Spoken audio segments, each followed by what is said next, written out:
आप देख रहे हैं इंडिया टाउन न्यूज, भारत की बात। नमस्कार, आप देख रहे हैं इंडिया टाउन न्यूज। मैं हूं आपके साथ कमर गौस। आज के नेशनल पॉलिटिक्स में बात करते हैं मोदी सरकार के उस बजट की जो 23 जुलाई को पेश होने वाला है, जिसमें इंडिया टाउन न्यूज आपको वो बताएगा जो इस बजट में पेश होगा। केंद्र में लगातार तीसरी बार मोदी सरकार बनने के बाद केंद्रीय वित्त मंत्री निर्मला सीतारमण तीसरे कार्यकाल का पहला बजट 23 जुलाई को पेश करेगी।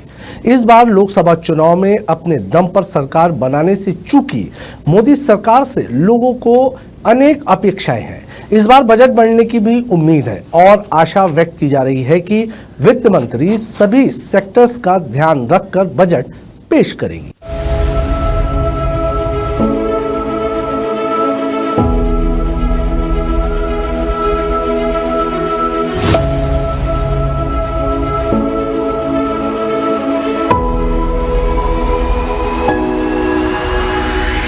मोदी सरकार का तीसरा बजट ऐसी उम्मीदों के बीच आ रहा है जब देश की जनता उम्मीद कर रही है कि क्या मोदी सरकार महंगाई, बेरोजगारी और कम आय की मार झेल रहे मिडिल क्लास को खुश करने के लिए अपने खजाने का मुंह खोलेगी। मोदी सरकार का तीसरे कार्यकाल का पहला बजट क्या हो सकता है, इस पर एक नजर डालते हैं। आपको बता दें कि बजट में 2047 तक भारत को विकसित राष्ट्र बनाने का रोड मैप दिखेगा। इंफ्रास्ट्रक्चर और कृषि पर मोदी सरकार खास ऐलान कर सकती है।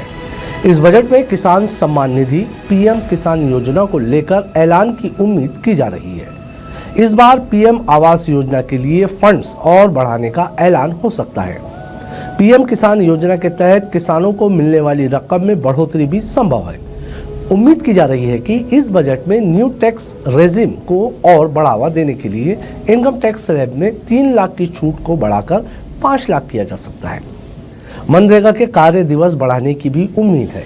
ये बजट महिलाओं, युवाओं, किसानों और गरीबों पर केंद्रित हो सकता है। पूंजीगत खर्च पर सरकार का जोर जारी रह सकता है। ईवी यानी कि इलेक्ट्रिक व्हीकल को बढ़ावा देने के लिए नए इंसेंटिव का ऐलान किया जा सकता है। वहीं ग्रीन एनर्जी को बढ़ावा देने के लिए कुछ बड़े ऐलान किए जा सकते हैं। इसके साथ ही रक्षा क्षेत्र में आधुनिकीकरण और स्वदेशीकरण पर जोर रहेगा।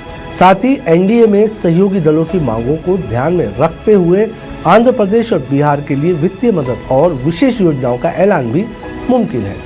वहीं केंद्र सरकार ने संसद के बजट सत्र से आज यानी कि रविवार को सर्वदलीय बैठक बुलाई है।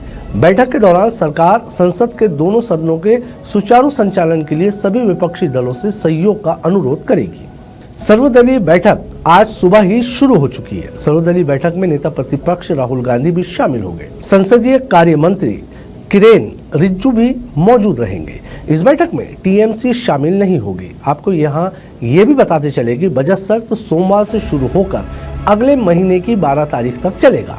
इस दौरान 19 बैठकें होगी। इस सत्र में सरकार की ओर से 6 विधेयक पेश किए जाने की उम्मीद है, जिसमें 90 साल पुराने विमान अधिनियम को बदलने वाला विधेयक भी शामिल है। इस सत्र में जम्मू कश्मीर के बजट के लिए संसद की मंजूरी भी मिलेगी। फिलहाल यहाँ विधानसभा अस्तित्व में नहीं है और केंद्र का शासन है। वहीं सत्र के दौरान पेश और पारित किए जाने वाले विधेयकों में finance bill, disaster management, boilers bill, भारतीय वायुयान विधेयक 2024, coffee promotion and development bill और rubber promotion and development bill शामिल है।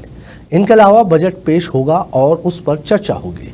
इस सत्र में एप्रोप्रिएशन बिल पारित होगा। इन सब के अलावा जम्मू कश्मीर के बजट पर चर्चा होगी।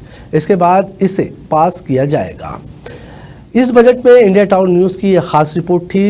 इंडिया टाउन न्यूज की बजट को लेकर इस खास पेशकश में फिलहाल इतना ही। मुझे दीजिए इजाजत। नमस्कार। आप देख रहे हैं इंडिया टाउन न्यूज, भारत की बात।